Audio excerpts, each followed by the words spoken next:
Okay, welcome back to the second part of the live stream of this New Zealand Schools Debating Championship Round 2 match between Bay of Plenty on the affirmative and Otago-Southland on the negative. We now invite the second affirmative speaker to continue her team's case.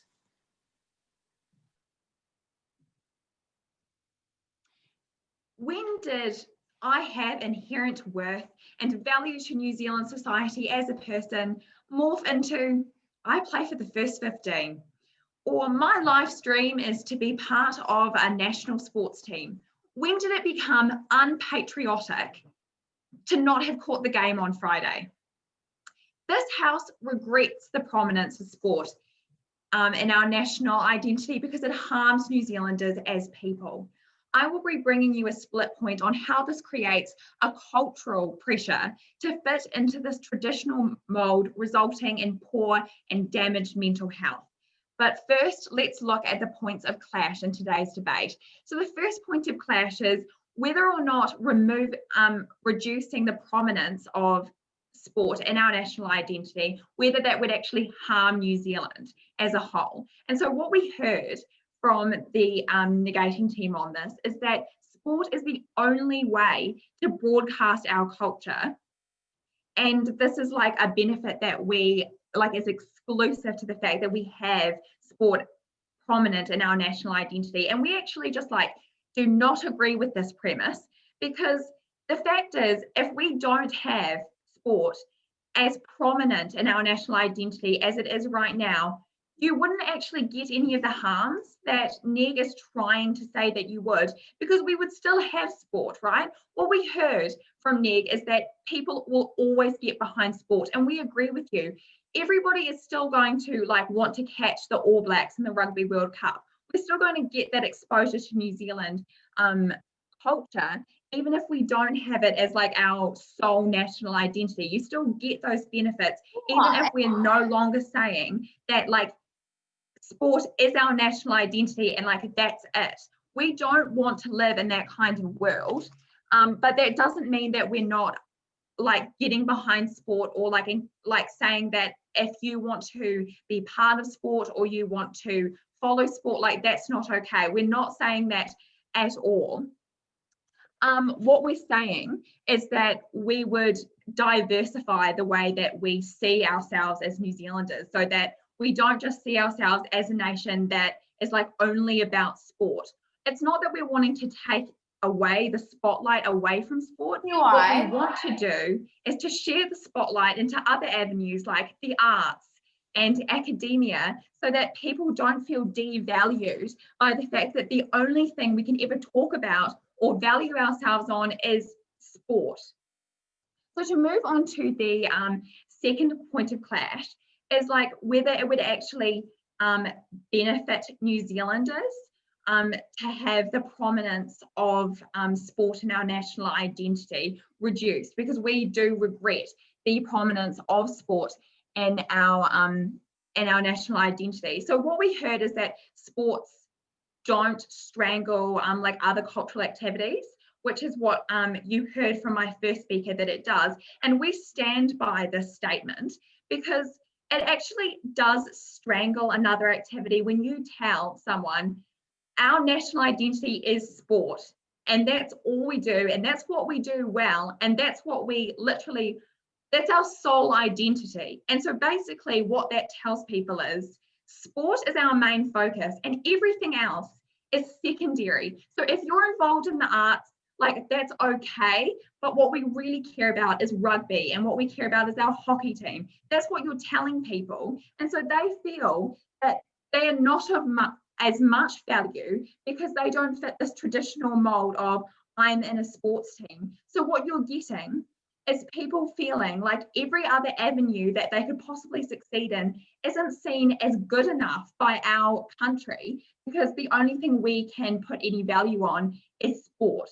And so we think that actually does strangle other cultural activities, because people are less likely to want to support them, one, with like funding, because they think that there's not going to be like the same amount of like the same amount of support in them, because if someone was to fund something, they'd be more likely to put it into rugby, right? Because they feel that that's part of our national identity and that's what I'm going to get the most back from, instead of like this academic project where this person is like wanting to do a scientific research project to get a Nobel Peace Prize. I prefer to put it in rugby because that's our national identity, and we think that's wrong. We think that we should be like looking at it critically and thinking like which one has more value right now, because they're both part of our national identity and we value both. We don't value sport over the other. So and actually what it means on like a more like personal level is we like look at schools, right? Like the first 15 are the kings of the school. You know, they walk around in their blazers and everybody thinks they're like the kings of the school because the school gives them all the funding, because like that's where their image comes from, because it's linked to our national identity, right? We want to support the rugby team because they come under our national identity that we focus on sport. So like for us as the debating team, we're considered as lesser because, you know, like we don't represent the national, our national identity of like just sport. What we represent is our cultural and our arts identity, and we think that that is just as important in our national identity as sport. So actually, like we're not saying that one is lesser than the other. We think that both should have the spotlight in our national identity so that people feel from both sides that they are being valued by our society and they can go after and pursue whatever passion and talents that they have, so that we get very diverse citizens that are getting like diverse accolades for New Zealand and getting us like far more recognition on a world stage. So to move on to my split point is that it actually like causes cultural pressure to like fit into a very traditional mold. So because essentially what our national identity says, right, is that everything else pays second fiddle to the fact that we're good at sport. So if you're a person that is like, you know, like head of the lead in the drama play, you're not as seen as good as like the captain of the first 15 team. So what that means for you is that you have to get this really like poor self-image because you're not seen as good enough by a society that only values sport. And so you're going to have like very poor mental health. And the way that you see yourself is that because if you don't fit into that mold, then you just don't belong. And on the other side of that, it's also a matter of someone, you know, like forcing themselves to be involved in sport because that's the only way they're going to be accepted, because that's all that our national identity values. And so you're going to get someone that's in the first 15 team maybe that like really actually just wanted to be in the musical. And so they're actually going to be like really sad and depressed because they're actually not like living their best life because you've forced them into this mold that they simply don't fit into. And so actually, and what we're doing at that point on a national level is that we're limiting our opportunity and our like ability to succeed in like other avenues, because you get someone who might have had like amazing talent and that they could have like pursued science and they could have got a Nobel Peace Prize, but like you force them to like actively participate in sport, and so they're just like living a life that they weren't like meant to have, but because of a cultural pressure that we've given to them, they're going to remain in that sort of environment, which is why, speakers, the moot must stand. Thank you.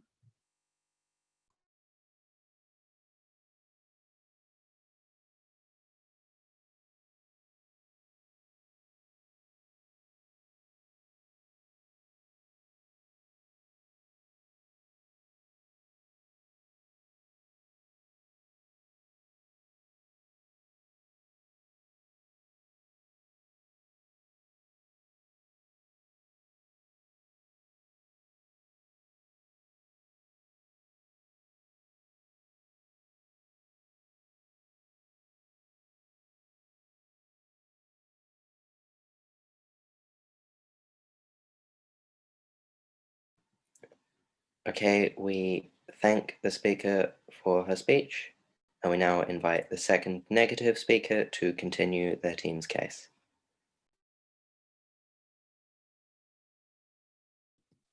Can everyone hear me? Thank you.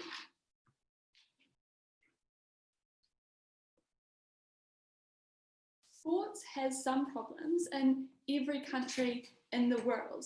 There's violence and controversy in the US and Europe and Asia. The thing is, it's only when we're able to hold it to account, when it's part of our national identity, when we care about it so much that we're actually able to raise the standard, that we're actually able to make lives and participation better for all of those kids involved, for everyone who looks up to those role models, for everyone who Penelope told you was so important that we've actually gotten zero response to so far in this debate. 3 things in my speech. Firstly, what happens to the non-sporting parts of our identity? Secondly, what are the benefits of sports? Thirdly, what are the harms of sports? And within that last clash, I'm going to be talking about how we actually raise the standard and fix those harms. So firstly, what happens to the non-sporting parts of our identity? Note that 3 out of the 4 points we've heard from SIDAF so far have been 1 point, which is that people feel shut out of things that aren't sport. People feel sad if they're not really sporty. Because of that, we have 5 responses for you. Firstly, note that it is empirically untrue that people just have no other options. You are able to have a very successful career in film or in arts or in so many different options within New Zealand. We just don't see it the case where you're crying yourself to sleep every night because you suck at rugby. Second thing to say is that quite often schools actually have incentives to promote things that aren't sport. We've heard all of these examples about sports only supporting kids in their rugby career, but if these schools aren't offering good academic opportunities for these kids, parents aren't going to have the incentive to send their kids here. We think it's likely that quite often they have the incentive to balance this in most cases. Third thing to say is that compared to various other things that we could be basing our identity on, sport is incredibly inclusive. In France, their national identity is based off these really artsy cultural films.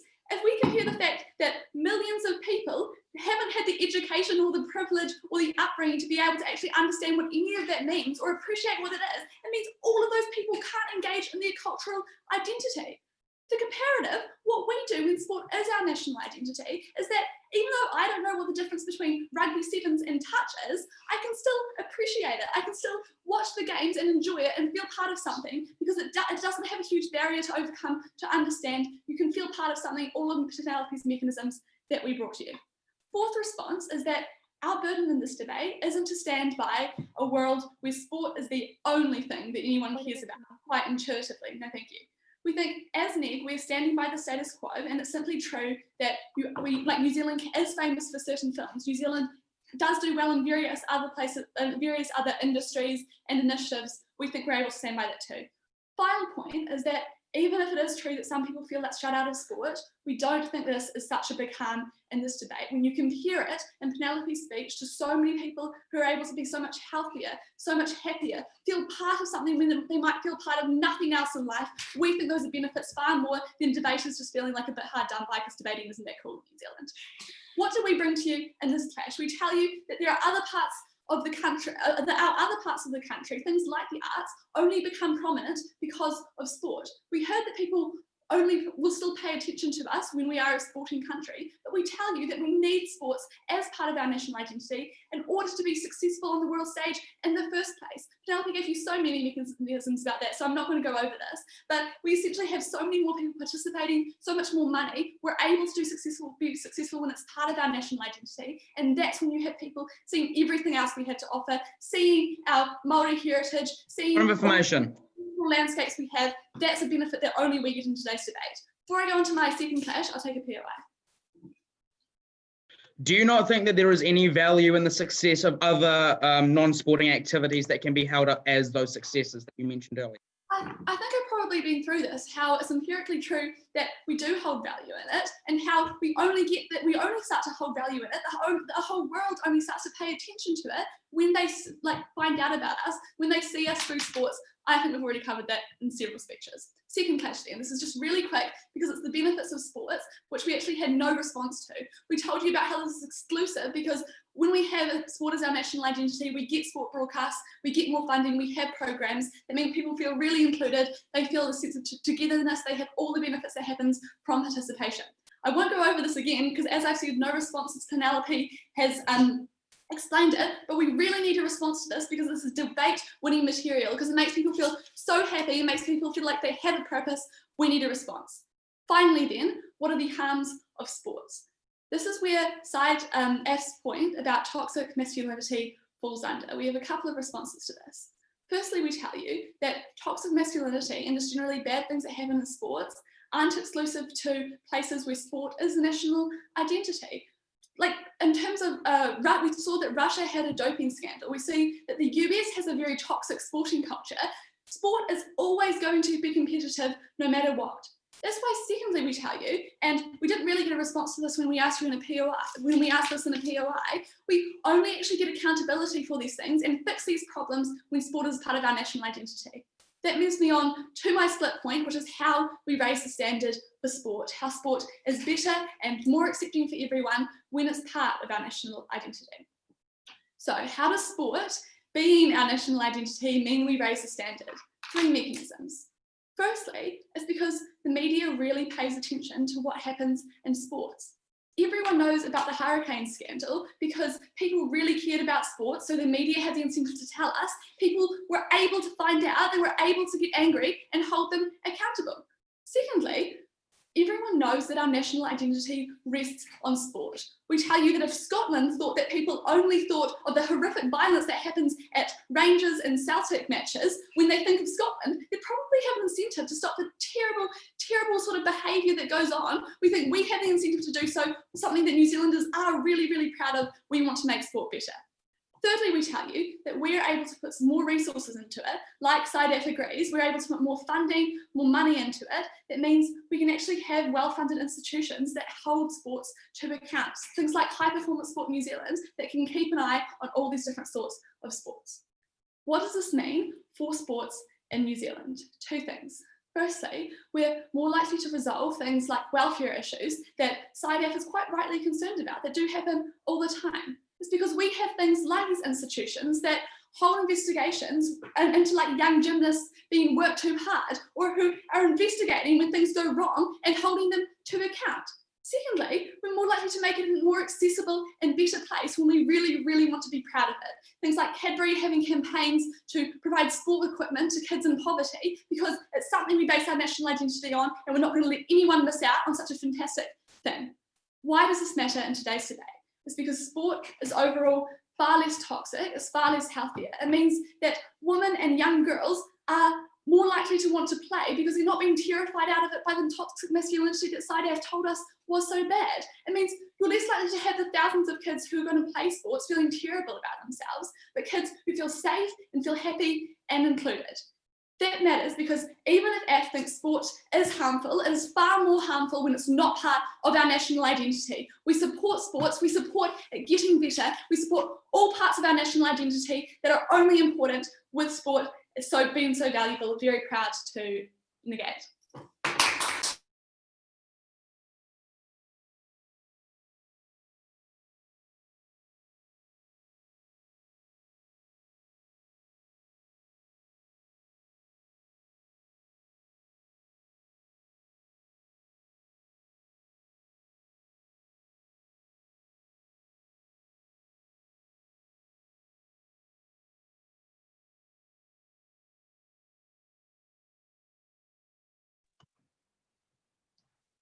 Are we all good with sound? I can hear you clearly. Just wait a few seconds for the adjudicators, then we'll be good to go.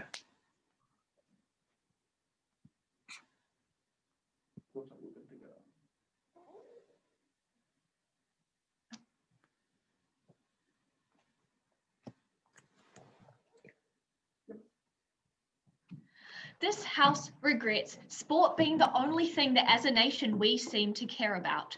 What we continually push for you on this side of the House today is that we do not want to strip the spotlight away from sport, rather just share it out between other things that we believe also hold value in our society. Now, what we've seen from the negating team today is the complete ignorance of our claims that we're actually not going to be eliminating sport as a prominent figure in our society. We agree there are many benefits to sport, and this is why we want to uphold it still as a part of our New Zealand identity, but it in a way so that it doesn't take away from all of the other great benefits of New Zealand culture. So what would this look like for us? First, I'd like to bring you our 3 points of clash.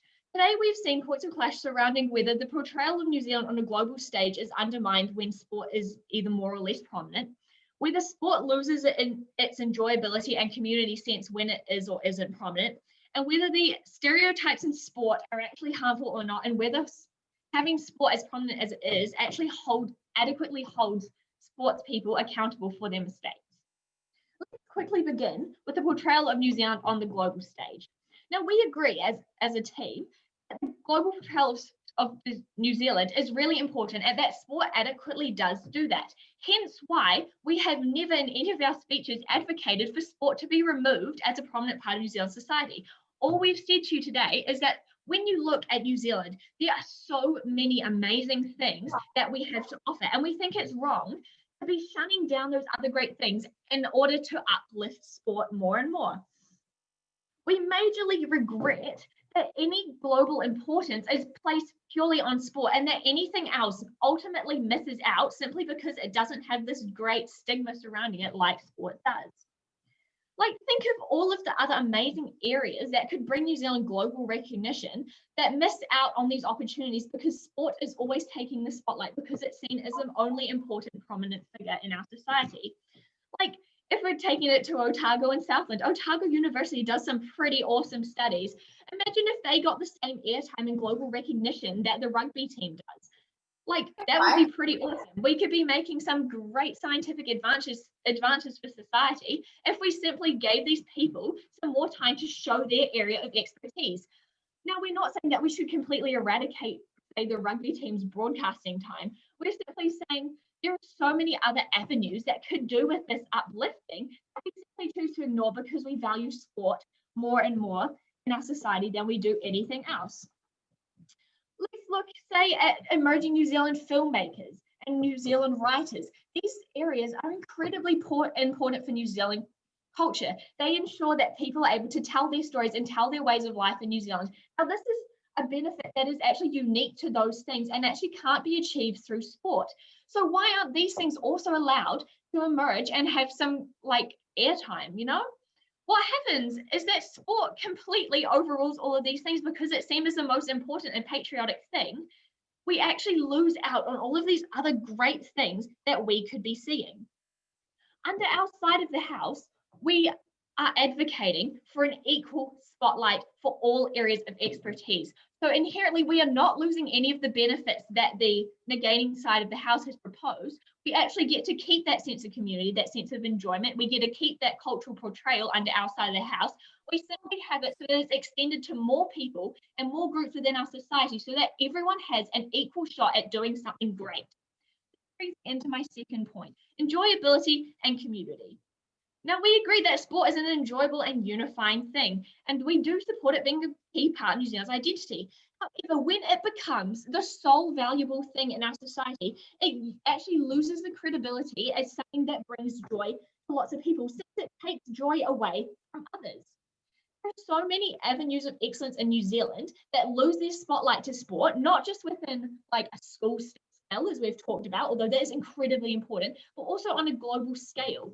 We've reiterated to you that when sport is the only thing that is made prominent, we actually lose out on some great opportunities, and we actually need to be uplifting them more if we want to see this true enjoyability and sense of community that we agree that the negating team is really important. We support this a global community focused around New Zealand's strengths growing stronger. However, we can't do this if we only continue to glorify sport and have it on its pedestal and allow all of our other amazing codes to suffer because of it. Like, what the negating team brought to us on this point was that people have lots of other options to do, and therefore that eliminates the problem. This simply isn't true. Yes, people might have other options, but the point is these options are always on a smaller scale. They are never going to get the same recognition as sport, and that is inherently harmful. When you say you're giving other people options, but you perceive those options as less, you're not actually giving them an equal chance like you say you are, and that undermines all the positive things that the negating team had on their side of the house that we actually get to keep on the affirming team. Now, another point under this here was that that the second speaker of the negating team suggested was that something has to be able to be understood by the masses in order to be perceived as valuable. This is absolutely why we regret the uprise of sport. It's created this stereotype that something can only be valuable if it's dumbed down enough so that any Joe Blogs can actually look at it. This means that any other areas such as global culture, global art, like all of these things that require a slightly deeper level of understanding, people aren't even willing to try and look at them because they've been told, oh no, it doesn't really matter because you could just go watch sport. This is inherently harmful. We should be encouraging people to widen their cultural perspectives and look at this. Instead, we're just saying, no, the easy way out is sport. And this is inherently wrong, and hence why we need to actually share the spotlight out between nations, so we can have both nationally and internationally a wider recognition and acceptance of other good things within our society. Now, the negating team here used the example of France for their films. We agree France is great for their films, but also you look at the fact that France still is able to uphold their amazing soccer teams as well as films. These are two things that France is known for, and they can both share the stage prominently with equal prominence and equal importance and value laid on both those things. This is an amazing proof for our side of the house that actually these things can coexist and still reap the same benefits, and that sport doesn't have to be the thing on an exclusive pedestal for a country to succeed culturally on a global scale. Now let's quickly touch on the last point of stereotypes and accountability. The negating team seemed to wave away that any stereotype issues would simply go off if we make sport more prominent, because if it's more prominent, then more people have an awareness of it and so on and so forth. However, this simply isn't true. When you actually make sport more prominent, these stereotypes and such as toxic masculinity also become more prominent. Because when you think of a sports team in New Zealand, you think of the All Blacks, you think of the Black Caps. These are these male-dominated teams. You never actually get to think of these female teams. So now women feel like they're left out of sport no matter how much funding is put into it. And any areas of expertise that are typically dominated by women, such as the arts, they get missed out. Men are in the reverse role. They feel like they have to play sport. They can't participate in these typically more feminine roles because they're going to be losing out on something. And we think this is inherently harmful under the negating team's side of the house. Any of the benefits that we've been able to see today come from having a diverse range of things under our global pedestal, the things that we want to have shown. And this is why today we stand by the MOOC stating that we regret the prominence of sport as our New Zealand national identity. Thank you.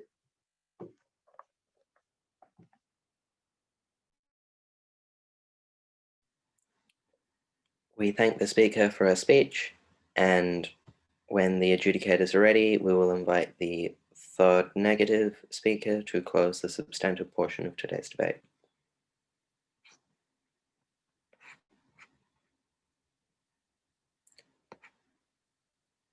Okay, adjudicators are good to go. Awesome. We now invite the third negative speaker to conclude the substantive portion of today's debate.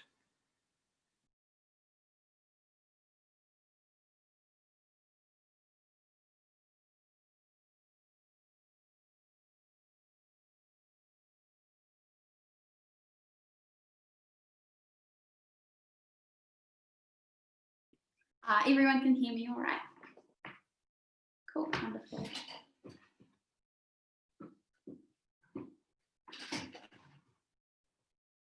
The affirmative side of the House in this debate tried to stand for a world where sport is still a prominent part of New Zealand's culture, and they explicitly used this wording at third. I'd like to reread the motion for them so that they can realise the world that they do need to stand for. That is, this House regrets the prominence of sports in New Zealand's national identity. Not here, we think that this means they have to at least stand for it being devalued to an extent. This is saying that they have to stand for it having less value than it currently does. They told you this means they're just sharing the spotlight, that everything is equally valued, like equally valued as much as sport is. They have to stand for it being less valued. We think even at the point where you're like sharing the spotlight, things necessarily have this value placed on them. What do we stand for then? We stand for sport being one of the main things in which New Zealand's identity is associated with. Note here, we are perfectly willing to stand for things like our cultural values, like our tangata whenua, like values of kindness, equity, generosity, also being able to be seen as part of New Zealand's identity. But we think sport needs to be one of the integral values that people associate with us. With this considered, I have two clashes to bring to the house today. Firstly, how we improve New Zealand's non-sporting access, how we don't accrue all of the harms to the arts they try to suggest on their side of the house, and how we bring more prominence to the other aspects of our national identity. And secondly, we're going to look at the impact of sport, and we're going to talk about toxic masculinity and the value of sport. Into this first question, then we told you this is where the majority of the AFS case has been based, so this is why I'm dealing with it first. At the point they don't fulfill their burden, they lose this debate. But furthermore, this is where we get our exclusive benefits of cultural broadcasting to the world. So what did AF tell us within this clash? Firstly, they told us that non-sporting achievements are shunned when sport is one of the integral focuses of national identity. And here, the pretty much only analysis we had was that sport is the only thing society cares about. So basically, we're just going to have schools aren't going to care about them, children are going to feel pressure to go out of them, and they had all of those points that just flowed off that single layer of analysis. I'm going to deal with that now because at the point that falls, so do all of those harms they wanted to talk about. What do we tell you? Firstly, we tell you this just frankly isn't true. If you look at society, which is the status quo outside the house, stands for in today's debate, we're currently in a debating competition. We currently have the most valued academic scholarship, university scholarships going to academic students, going to people who are incredibly talented at the arts. We live quite clearly in a society which really, really values academic and cultural prowess as well as those sporting prowesses. I told you that kids are shunned from the arts if they aren't valued. We just quite clearly don't think this is true at all. They told you schools don't value these things. Let's look at the incentives that act on schools. Schools have to care about academics. Was at the point where none of your children pass NCEA, but maybe a couple of them get in the New Zealand touch team, parents still aren't going to send their children to your school because they want them to get some sort of qualification out of it. I already talked about university scholarships, for example, where you have to have got your UE or some level endorsement to even achieve a high performance sports scholarship. We think academics and cultural things are valued in society, but furthermore, society is always just going to value success. At the point where you're achieving well in any particular area, you're going to go far. This means that you're going to get scholarships to universities. It means you're going to have recognition. It means you're going to have support. That's just the nature of our capitalist society, where if you do well, you reap the rewards of that. It's always going to happen, whether it's in the sports or the arts. At the end of this, we tell you the points they tried to bring to you about how those in the arts aren't valued, don't really stand. But furthermore, we think what this looks like on those students isn't them quitting drama because they have to go play badminton and crying every night because they're not good at it. It's like them playing social netball on the weekend, enjoying that, getting all the benefits I'm going to bring to you later in my speech. It's just having those social aspects. It's like them watching the Highlanders with their friends. We don't think it shuts them out of other avenues, but it just gives them another one to enjoy. But furthermore, what did we tell you then? The exclusive benefits we get when we advocate sport as part of our national identity. We told you we get the massive global engagement. They never ever wanted to deal with us on their side of the house. We told you it's fun and it's universally able to be received. We told you of the massive market that it has. New Zealand has only 5 million people versus the USA's 350 million. But the reason we're able to beat them at rugby is because we place such a value on sport. The only way we're able to achieve highly, to get respect, to have people care about our haka, to have people go to the Olympic Games, is because we value sport so much, which means we have programs, which means we had people achieving really highly, people caring about sport from a very young age. This then leads to them being successful. This flows on to all of the massive benefits of having our culture understood and shared on a world stage. We brought to it first that we're never engaged with. At the end of this clash, we get those exclusive benefits of people understanding our cultural heritage way, way, way better. We also Relevant That creation. doesn't fulfill their burden. Before I move on to this next clash, I'll take Phil. Don't you think there's a bit of a problem within our societies when the only way we can receive culture is through sport and not just purely based on culture? Okay, I accept that maybe that's kind of bad, but like this is actually what I want to deal with. Thank you for reminding me that sport is just the biggest market in the entire world for any form of consumption. We accept that maybe it's kind of sad the arts don't get as much prominence, but that's simply the nature of the world. We don't have the fiat power in this debate to be able to change the way consumers across the globe interact with anything. What we can do is maximize that ability to have New Zealanders connect with these things. So then into this clash about the impacts of sport.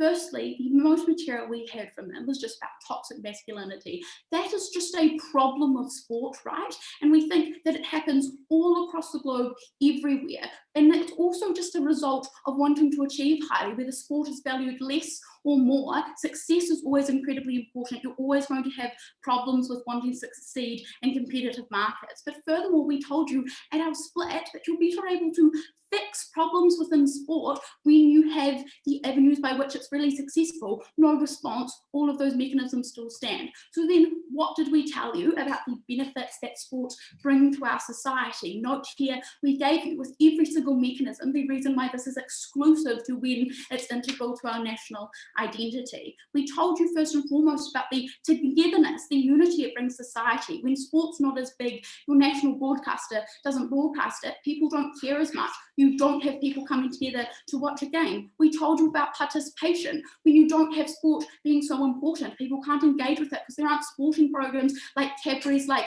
give a kid a pair of boots, so people just can't engage with it enough. We furthermore told you about the equity it brings. We think in countries where sport isn't as big a part of their national identity, only rich white people are able to engage with it because they don't have funding for programs to get everyone involved.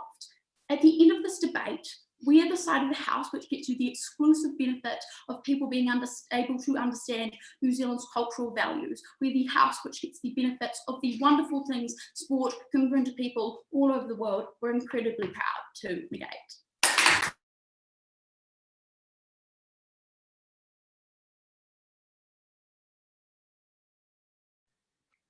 We thank the speaker for her speech, and now, as is customary, we reverse the speaking order, and when the adjudicators are ready, I'll invite the leader of the negative team to give their team's reply.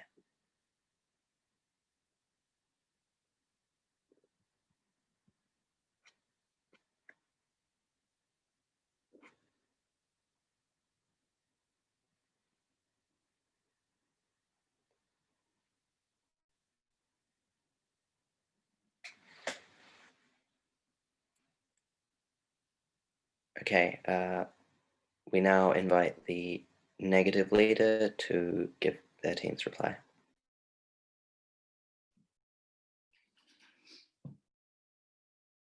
Two questions to ask yourself at the end of today's debate. First, what is the impact on sports in New Zealand? And secondly, what is the impact on non-sports fields? Firstly, on sports. Note that there was no real response to Penelope's material about how having sport as our national identity brings so many people joy, brings so many people happiness and makes them united, and especially why that is mutually exclusive to sport being the most important thing in our national identity. So instead, I'll just remind you how important it is instead of bringing up all of those mechanisms. We tell you that even if people can't necessarily access the more complicated, more educated parts of various countries' national identities, they're often able to access sport. It's often something that even if you are living alone and you have no one else coming and talking to you, or your grandparents, your grandchildren not visiting you, you can still watch turn on the TV and watch the sports that you've always watched. You can feel like you're part of something, even when you might not otherwise have had that feeling. What else do we hear in this clash? We heard about toxic masculinity from SIDAF. Note that they dropped it after their first speaker, so we think that they probably lost this. But from this, we also brought you a split that can further win us this debate on its own. We told you that even if it's unclear what the burden is in this debate, only we can stand by making sport so important and pouring in so many resources that sports are actually better for everyone, that we stop having things like toxic masculinity, we are able to hold people to account. It means that the thousands of kids involved in sports every single week, or the millions of people who watch it, are able to be part of something really legitimate, something that is really kind and fair and better every single time. At the end of this clash, all of this happiness and joy and this improved experiences of sports are so important in today's debate. It's more important than debate is just being sad because culture isn't valued as much. We think it means that everybody can access it no matter who they are. We think it makes such a big difference to people's lives. Secondly then, what is the impact on non-sports fields? They told you that everything else is lost when we prioritise sports. We've given you many responses to this throughout today's debate, but essentially it came down to the fact that we reject the premise because we stand for the status quo.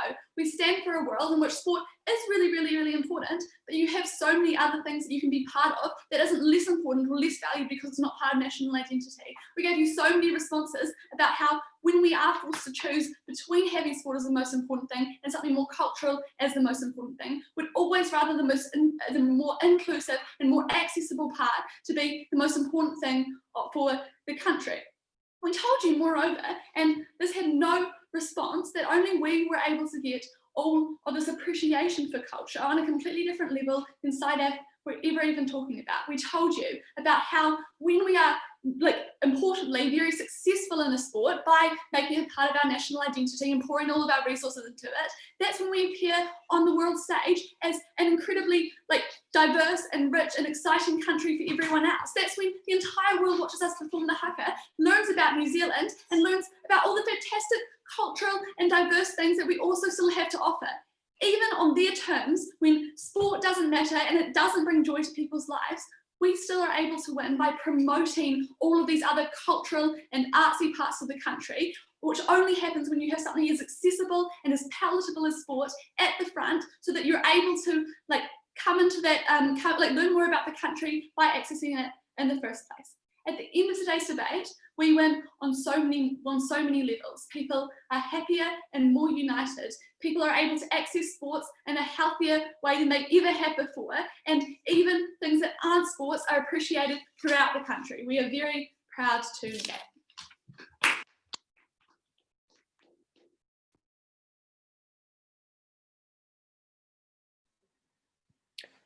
that. We thank the speaker for her speech and now invite the affirmative leader to close out today's debate.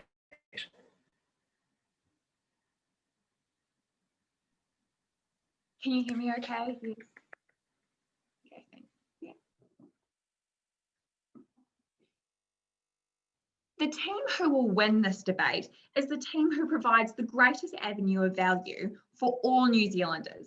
And that is us, because the key word here is all.